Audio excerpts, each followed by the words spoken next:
Hey guys, so I'm gonna do a quick video on me doing Phentermine again. I had did Phentermine before, like I would say like 2 years ago, when I was really going through it and struggling with my weight. It was like really bad. I don't want to keep rehatching the past, but it is a part of the story. When I was going through my separation and my divorce and everything, that point in time in my life, everything was like really stressful and hectic.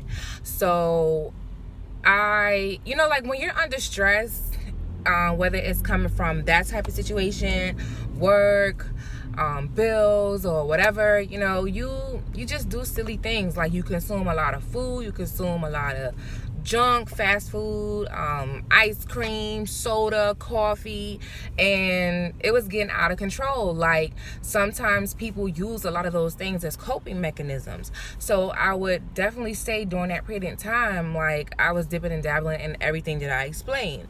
So I went to the doctor and I'm just like, I don't know what to do, because like I would work out, but I wouldn't see results right away. So my doctor at the time was like, okay, a lot of doctors don't really like prescribing this. However, when it comes to the last resort, like you're doing what you can, like exercising, restricting your diet, trying to watch what you eat and cutting out certain things and blah, blah, blah. It wasn't working for me. So he was like, I'll go ahead and give it to you, but the only way I'm going to keep prescribing this to you is every month that you check in with me, you have to lose weight. If you don't lose weight throughout the whole month, I'm not going to prescribe it anymore. And at the time I was like, man, like I can't believe my doctor's saying this to me. However, I could appreciate him,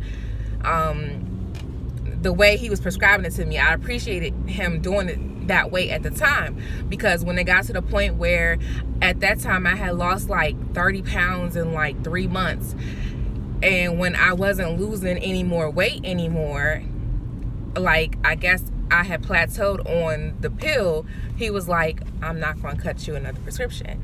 So I had to deal with it, and I held my weight for a good minute. But then fast forward to today, it's like over the course of 2 or 3 years, you kind of get comfortable. I haven't really been that much stressed. I mean, I was still going through the aftermath of like divorce and all that stuff, but once I kind of like got through the aftermath and all that, I would say like a good 1.5 years, going on 2 years, I started to settle, started to become okay with how my moving forward process was going to be. I wasn't so stressed. I cut back again a lot of things that I was eating, drinking. Like my weakness is coffee and every now and then soda, but my weakness every morning was coffee, Dunkin' Donuts, and they put so much crap in it, but it tastes so good. So I had to really like restrict that. Yeah, and then I just became so comfortable within the last 2 years after everything has settled. And when you get to a place of peace or comfort, if you're not maintaining like exercising, eating habits, all that good stuff, all the good stuff, if you're not maintaining it, you're just gonna kind of like fall back to where you were. So that's kind of like what happened. Like I was at a comfortable state, like a happy, cool phase, and then kind of like all the weight gradually came back. But it wasn't from nothing bad this time. It's just you get comfortable in the space that you're in. That's just like if you're in a good relationship and you just comfortable and content with where you are in a relationship.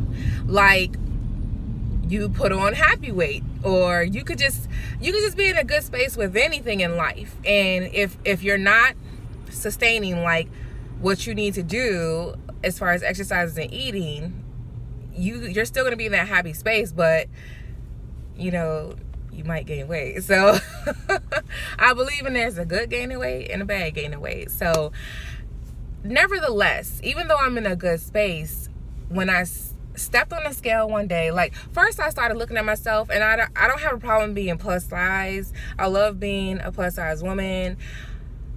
and thick and all that stuff. But what I don't like is looking bloated, feeling bloated, and like the sense of being plus size and kind of like letting myself go.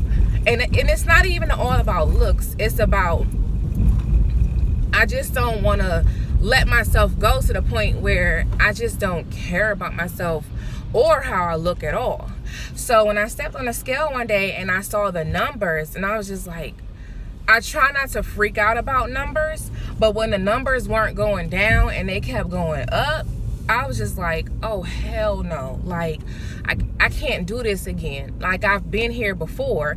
Granted, I'm not in the same space that I was in, you know, that bad space, but still I've been here before on the scale with the numbers and how I look in XYZ.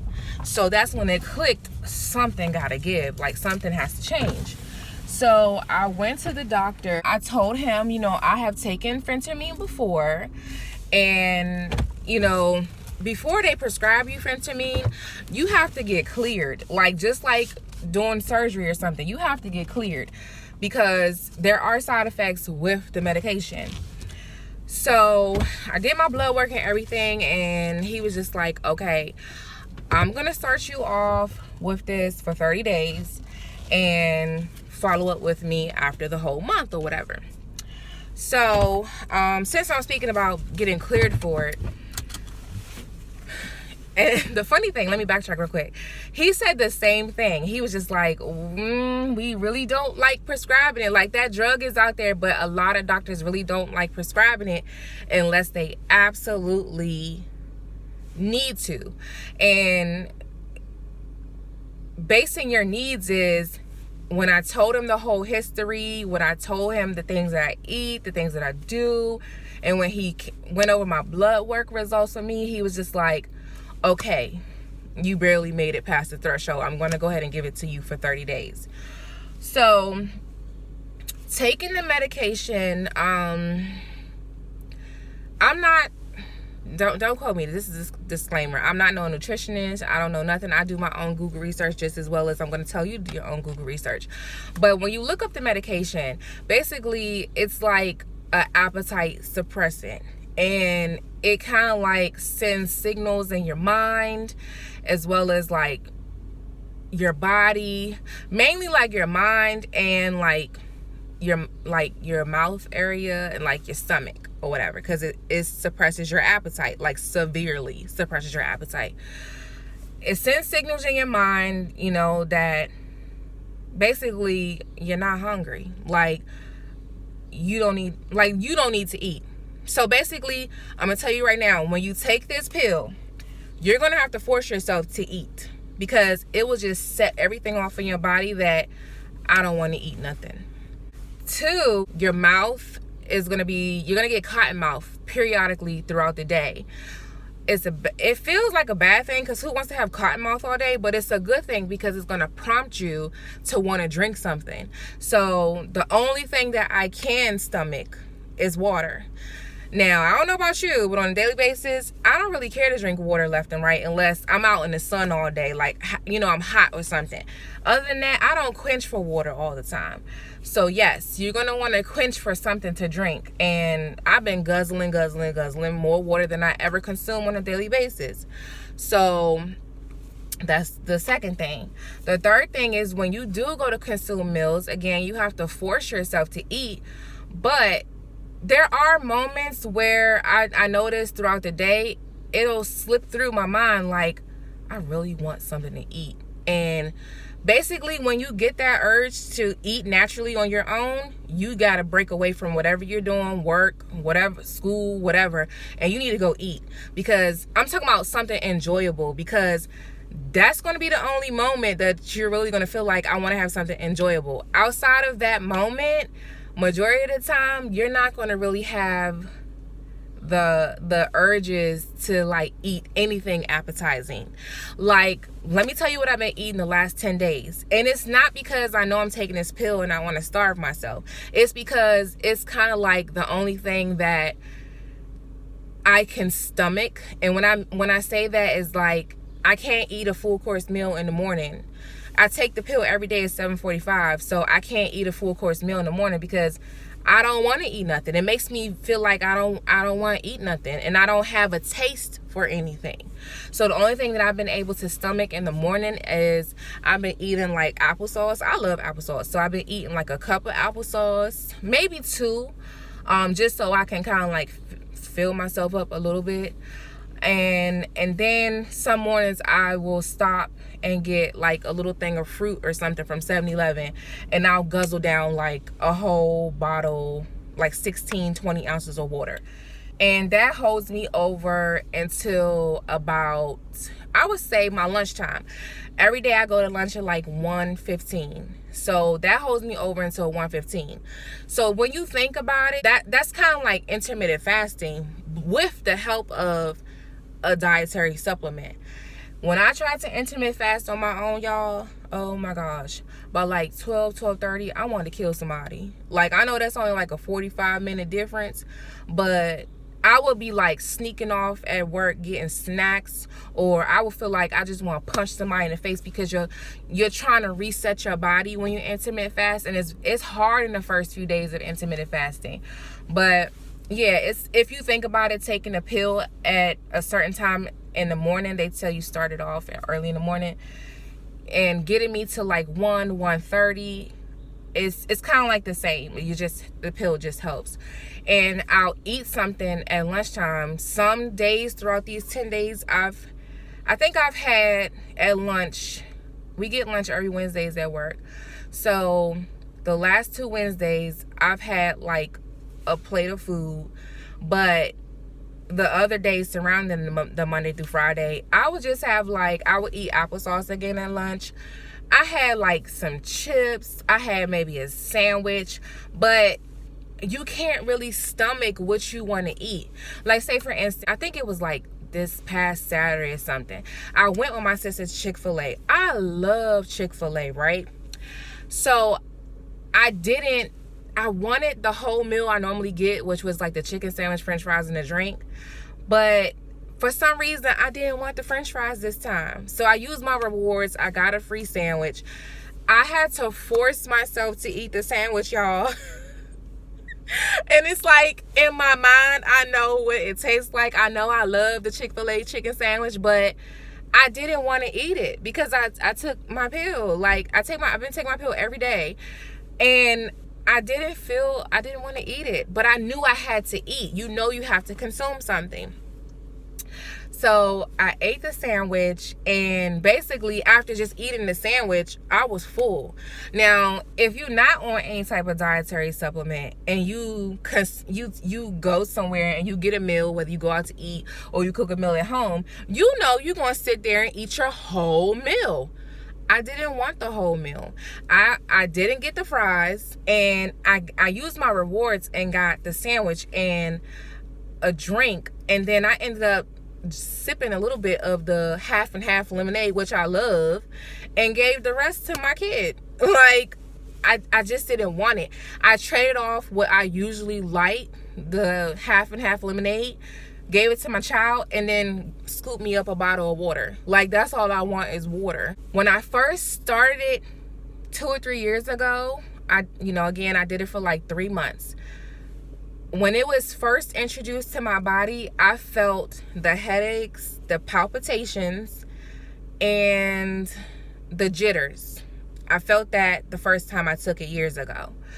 This time when I took it, the only thing that I can honestly say I've been feeling is like, okay, when I say I feel stressed, I don't mean like the pill is stressing me out, but that kind of like sensation you get when you're kind of like, I don't know if it's just me, but like I just feel like annoyed, if anything, because it can cause mood swings. So some days I feel like really annoyed, but I try to like to offset that. Like, when it's my lunchtime versus staying in the building for lunchtime, I'll go outside and go for a walk, or I'll come sit in my car, to relieve just to relieve my mind from everything that's going on around me, work, people, you know, dealing with people at work and etc. Like, you know, just to get some fresh air and clear my mind.